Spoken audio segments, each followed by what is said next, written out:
There is something wrong with this painting. The kind of painting that makes you stop scrolling, not because it is beautiful, though it is, but because something in it will not let you move on. You look at it, and your brain quietly refuses to finish looking. The painting is called The Acrobats. Gustave Doré painted it in 1874. On the surface, a family of traveling circus performers resting between shows, a man in a red costume, a woman in blue, a child asleep in her arms, a few animals, some scattered props. Nothing is happening. No one is moving. The whole image has the quality of held breath. That stillness is what most people comment on when they first see it. The quiet, the unusual calm. They are wrong about what the quiet means. Look at the instruments first. There is a tambourine, a trumpet, juggling balls. All of them are on the ground, unused, pushed to the edges of the frame as if they were dropped rather than set down.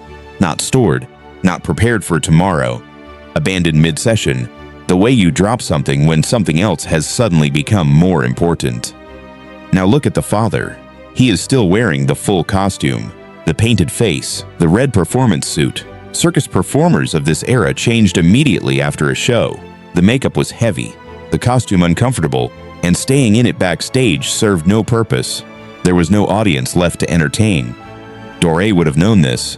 He was meticulous about documented details. The father has not changed, which means either the show ended minutes ago, or he has been sitting here in full costume, too stunned to think about changing. Hold that. Now look at the child. The child is in the mother's arms. Blue fabric wrapped around the small body. The mother's posture is not rest. I want you to look at exactly how she is holding that child. The forearms pressed inward, the slight forward lean. The way her head is angled down, not softly, not peacefully, but with the specific weight of someone watching for something. A change in breathing, a reaction to touch. This is not how you hold a sleeping child. This is how you hold a child you are monitoring. Art historians have noted that the child's posture is unusually limp for sleep. The angle of the neck, the specific position of the head against the mother's chest. Doré spent years as an illustrator of tragedy and suffering before he turned seriously to painting. He knew exactly how bodies look at rest versus how they look in pain. He made a documented choice here, and the choice was not sleep. The child is injured. Now the father makes sense. He is sitting with his face still painted because he cannot move. Because the performance ended, the crowd went home. The applause stopped. The magic dissolved, and in the silence that followed, something happened that no one in the audience saw. No one in the audience will ever know. They got their wonder. They paid their coin and walked home through the evening air, still carrying the feeling of the tricks, the color, the light. Behind the curtain, this. A man in a clown's face who cannot look at his own child for more than a few seconds at a time. Look at his eyes in the painting. He is not looking at the mother. He is not looking at the child. He is looking at a point somewhere between them. The particular unfocused stare of someone whose mind is running the same few seconds of memory on a loop, trying to identify the exact moment it went wrong, whether he could have stopped it, whether the choice he made, to let the child perform, to take the booking, to need the money badly enough, was the one that led here. Doré paints all of that in a man who is simply sitting still. The animals are not decorative. The owl sits above the group on a perch near the back of the space. Doré chose the owl, specifically. In 19th century allegorical painting, the owl carries one meaning above all others: foreknowledge. It knows what is coming. It has always known. The owl is watching the family with what can only be described as patience. The dogs are lower, closer to the ground, positioned near the figures. Dogs in this tradition mean loyalty, faithfulness, staying. But in this painting, they are still. They can stay, and they can be faithful, and they can change nothing. There is a moment in certain kinds of grief when the most loving thing in the room is also the most helpless thing. Doré painted that moment and filled it with animals because he understood that grief of this kind exceeds human comfort. The people in this room cannot help each other in any meaningful way. The woman holds the child. The man sits with his painted face. The owl watches. The dogs stay close, and none of it is enough. The playing cards on the floor are the detail most people miss entirely. Cards in allegorical painting are the symbol of fortune, specifically of the way fortune operates on people who have no power over it. Life is a game of cards, the symbolism goes, and the traveling performer, the acrobat, the circus family who sleeps where they work and eats when the audience comes. They are playing with the worst hand the deck can offer. Doré scattered them across the floor like something that was thrown. They are near the instruments, near the juggling balls, among all the other props of the performance that have been put aside.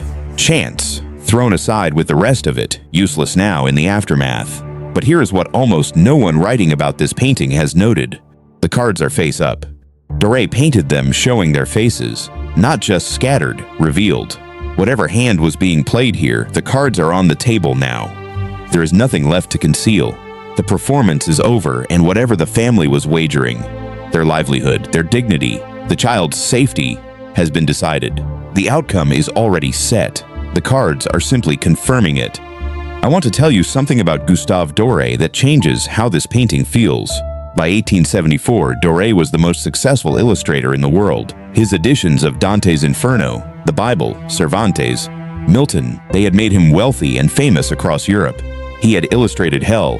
He had illustrated the moment God turned his face away from suffering humanity. He had spent 20 years learning to paint the specific visual grammar of things going irreversibly wrong. He never married. He lived with his mother until she died, after which, by his own account, he barely painted for over a year. He described the experience of creating his most celebrated work as profoundly lonely. The paradox of being admired by enormous audiences while remaining personally isolated, entertaining millions who would never know his name.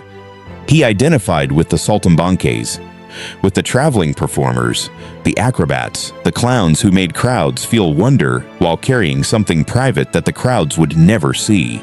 This painting is not reportage. It is not documentation of a specific accident at a specific circus. It is a confession. The title is The Acrobats, not the tragedy, not after the fall, not the injured child, the acrobats. The title points to the profession, to the performance, to the public identity of these people, what the world sees when it looks at them, what it calls them, what it pays to watch. Doré named the painting after the costume, not the people wearing it. And he did that, I think, because that is the cruelest part of the truth he was painting. The audience will always see the acrobats. Whatever is happening inside this room, whatever the father is living through behind the makeup, whatever the mother carries in her arms, to the world outside, these are still the acrobats. That is all they will ever be. The performance is what survives.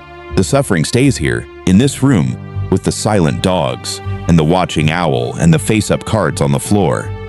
And the painting keeps getting darker the longer you sit with it.